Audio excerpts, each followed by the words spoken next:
President Obama and Mitt Romney gave us a preview this week of a central issue in the fall campaign: what to do about the country's growing debt while also getting the economy going again. Joining us now to continue the discussion and perhaps help separate the rhetoric from reality are two leading senators. Democrat Kent Conrad is chairman of the Senate Budget Committee. Republican Ron Johnson is a key member of that committee. Good morning, gentlemen. Welcome and happy Easter. Happy Easter to you. Let me start with you, Senator Conrad. You have been, over the years, one of the people who warned most vigorously about a coming debt crisis and the bulging national debt. Chairman of the Budget Committee. We're now approaching 3 years since a budget was passed, and you're about to retire. How do you feel about that? I feel good about retiring, that's for sure. Let me just say this. This notion that we have not had a budget for 3 years is just wrong. Last year we passed the Budget Control Act, and if you read the Budget Control Act, it makes very clear that it stands in place of a budget resolution. In many ways it is stronger than a budget resolution, because a budget resolution, let me just conclude. But doesn't the law require that you enact a budget resolution? What the Budget Control Act does is stand in place of a budget resolution. It has in its language what's called a deeming resolution, and it says very clearly that the spending limits put in place by the Budget Control Act are the spending limits just as a budget resolution would provide them, but it's stronger, because a budget resolution is purely a congressional document, never goes to the president for signature. The Budget Control Act is law, and it not only sets a limit for this year and next, it sets spending limits for 10 years. You satisfied with that, Senator Johnson? No, I mean, the Budget Control Act is maybe a couple dozen numbers. I mean, the president's budget, which, by the way, lost, his budget last year lost 0 to 97 in the Senate, and 2 weeks ago, his current budget lost 0 to 414 in the House. The president's budget is about 2,500 pages long. It has all kinds of numbers. I mean, that's actually a real budget. It's not a serious budget, but that's really what a budget is. The Budget Control Act is just, like I say, just about 24 numbers. It's simply not adequate at all. So, Senator Conrad, you nonetheless are preparing now to try to bring a budget to the floor, right? Yeah, look, it's very clear. The Budget Control Act does provide the spending limits for this year and next. Now, but I want to rivet the point, because I hear over and over, there's been no budget for 3 years. The fact is there is. And the fact is, what we don't have is a longer-term plan. What we need, I believe, is at least a 10-year plan. That's why I'm going to mark up the first week that we're back in session. And what we need to do is work on a long-term plan that gets deficits and debt under control and has a way of bringing us together, because if we don't get together, we can't accomplish anything. Do you have any assurance that should you produce such a document from your committee, your majority leader, Senator Reid, would bring it to the floor? That becomes a matter of timing. I think Senator Reid has made the judgment, probably quite correctly, that there is very little chance that we're going to get the two sides together before the election. When you say the two sides, you mean House and Senate? No, I mean Republicans and Democrats. What about it, it's not a matter of timing, it's a matter of will. And the fact of the matter is, there are no plans. I mean, the president has put forward 4 budgets now. No plan, no plan to save Social Security. I got it about the president's budget. We know it didn't succeed. I'm talking now about the Senate. So you've got 23 Democratic Senate seats up. 16 of those Democratic senators running for re-election. They don't want their fingerprints on a plan. That's why they didn't pass a budget the last 2 years. They don't want to pass a budget and actually commit to a plan that can be attacked. Look at what they do to Ryan's budget. Well, if he brings forth, if he offers a budget in committee, and you're sitting there, and you're a member of the committee, and you have other Republicans on the committee, are you prepared to vote to bring such a plan out to the floor? Absolutely, we're willing to. We voted on budgets last year, but we had to force those votes. I mean, I guess I'm wondering, will any Democratic senator actually bring President Obama's budget to the floor? Well, it only takes 51 votes. You got plenty of Democrats, presumably. You got more than 51. What's hard about you produce a budget, bring it to the floor? What's hard about that? That isn't what's hard. What is hard is actually getting results. What is hard is producing a plan that both sides can support, because, look, we've got the Senate, both sides don't need to support it, do they? You got enough Democrats to pass a budget. You know, the last time I checked, no law gets enacted in just one house. You've got to have both houses and the signature by the president. Right. So how do you do that? How do you actually produce a plan that can get through both sides and be signed by the president. Look, It doesn't have to be signed by the president. The budget, if you pass a budget and negotiate a compromise version with the House, that doesn't go to the president, correct? The budget resolution does not. That's why the Budget Control Act that we passed is stronger than a budget resolution. I get that, but you're intending to pass a budget anyway, right? But remember, then it has to be implemented. That means appropriations bills have to be passed, and the president has to sign them. So look, anybody that... This is regular order, though, isn't it? We're talking about regular order. Regular order is first you have a budget, then you have appropriations bills. We have a budget, now we're going to have appropriations bills. The president is going to make judgments on those. What we still lack, Britt, we got to get serious about what is required. We've got to have a long-term plan.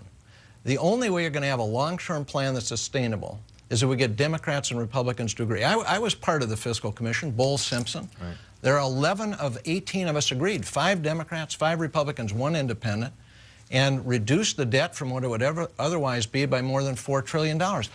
That is what is required. And how does it get done? I don't think it's going to happen with a vote on the Senate floor before the election. Britt, what we need is leadership, and we are sorely lacking presidential leadership. Remember, this is a president that promised he'd cut the deficit in half by the end of his first term. Hasn't exactly produced that. He's added $5 trillion of debt, indebting our children and our grandchildren. No leadership whatsoever. No plan to save Social Security. No plan to save Medicare. Well, we need leadership, and so you need presidential leadership, which is why we need to change presidents. I hear you. I get that point, Senator Johnson. But you don't need the president to do anything for the Senate. Right. You need Senate leadership. You need Senator Harry Reid to support Senator Conrad in bringing a budget to the floor. Now, again, we're already late. I mean, we should have done this April 1st. We should pass a budget by April 15th. The House has already done so. The House has passed a budget, the Ryan budget. It's been harshly criticized by the president and many others. Would you be prepared to support that budget if it came to a vote in the Senate? Absolutely. I think most Republicans in the Senate would, and we will probably try and force a vote on that, as we will probably try and force a vote. Won't pass, or will it? Probably not, and that's a real shame because, again, you have to take a look at the overall problem here. 10 years ago, our federal government, over the last 10 years, spent $28 trillion. The argument moving forward is the House budget would spend $40 trillion over the next 10 years. President Obama wants to spend $47 trillion. We're not cutting anything. We're just trying to limit the rate of growth in government. What about that, Senator Conrad? What about it is, they've been called a radical budget, social Darwinism. It goes to $40 trillion instead of 47. That doesn't sound too radical. You know what? That budget is deja vu all over again. Look, the last time these guys were in charge, the Bush administration, Republicans controlled it all. They took us to the brink of financial collapse with their policies. At the end of the Bush administration, the economy was shrinking at a rate of 9%. We are losing 800,000 private sector jobs a month. Now the economy, it has everything to do with it because he has the same set of policies contained in that budget that took us to the brink of financial collapse. Do we really want to repeat that? Do we really want to go back to the economy shrinking at a rate of 9%, losing 800,000 private sector jobs a month? If spending over the years encompassed by that budget were to go to $40 trillion instead of $47 trillion, it would plunge us into a deep recession? No. I am talking about the totalities of the policies contained in that budget. It goes right back to the Bush-era policies that took this country to the brink of financial collapse, losing 800,000 private sector jobs a month. Let's assume that you're able to get a budget resolution to the floor and pass it with as many votes as you can get. Do you think that you and Paul Ryan could sit down together in a conference committee with a group of your colleagues and hammer out a compromise budget that you can live with? I don't know, because Representative Ryan was part of the Bowles-Simpson Commission. He was one of the members who did not support the conclusion. That is the only bipartisan conclusion we have. Well, the president didn't even support that. He actually put it in place. Did more than support it, he put it in place. Then totally ignored it, no leadership. No, I don't think that's fair. Well, look, he asked me for my advice. I told him, look, if you embrace this totality of Bowles-Simpson, what will happen is the Republicans in the House will automatically be against it. So you need to make the case for why it's necessary, but you need those of us in Congress to work it out. And look, I'll tell you, Senator Johnson is a serious member. And by the way, we should wish him happy birthday. Oh, happy this is his birthday, Senator. Thank you. Happy Easter as and well. he is, I'd say this to you, he is a serious member of the Budget Committee. Right. I believe people of good faith working together, and I think it's going to take after the election, are going to have an opportunity because all the tax cuts are about to expire. We'll be staring sequester in the face. A lame duck session and this could happen? Either then or in the first part of next year. Senator Johnson. So I appreciate Senator Conrad's kind comments. Listen, I ran for the United States Senate to not only represent Wisconsin, but small and medium-sized businesses that just feel they are under assault by this administration. I mean, the assault in terms of regulatory overburdening, in terms of increasing tax rates from 35% to 44.8% under the Obamacare law.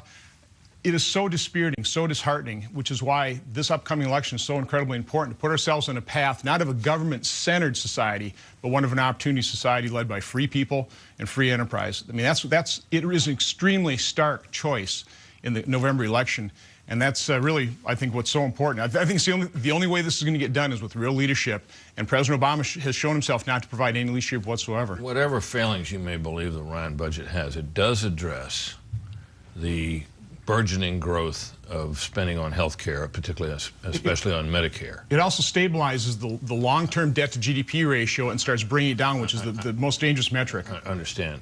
Senator Conrad, that issue is going to have to be addressed. I suspect you would like in some way to address it. How? You know, again, I was part of Bowles Simpson. I was part of Group of Six. In both those venues, we had serious reforms to health care. For example, would the document you hope to produce in the Senate encompass that? Part of it. Look, again, what's needed is a bipartisan agreement, and what you'd have to have a bipartisan agreement to get it passed through both houses, right? Exactly. That's really and my point. You say you don't know if it's possible, but I don't know if it's possible before the election. I think you just had a vote on Bowles Simpson in the House, only got 38 votes, because I think that demonstrates both sides are unwilling to come together before the election. But after the election, when we're faced with all of the tax cuts expiring, and we're faced with a sequester, and that will be the time when people have more open minds. It's the waning hours of your careers in the Senate anyway. You have a lame duck session, you get this done, and you ride out in a blaze of glory, right? I'll tell you, nothing would please me more than to be part of a solution. This is something I've devoted 26 years to. I believe deeply in the need to get our fiscal house in order, to get us back on track. I've spent 5 years, hundreds and hundreds of hours in these bipartisan efforts, and I believe we could be close. We could be close to getting a resolution. Last word quickly, Listen, Senator. Republicans are willing to work with people like Senator Conrad, but we need presidential leadership, and we have none. All right, gentlemen, thank you for coming in and sharing part of your Easter with us. Glad to have you here. Thanks for having us in.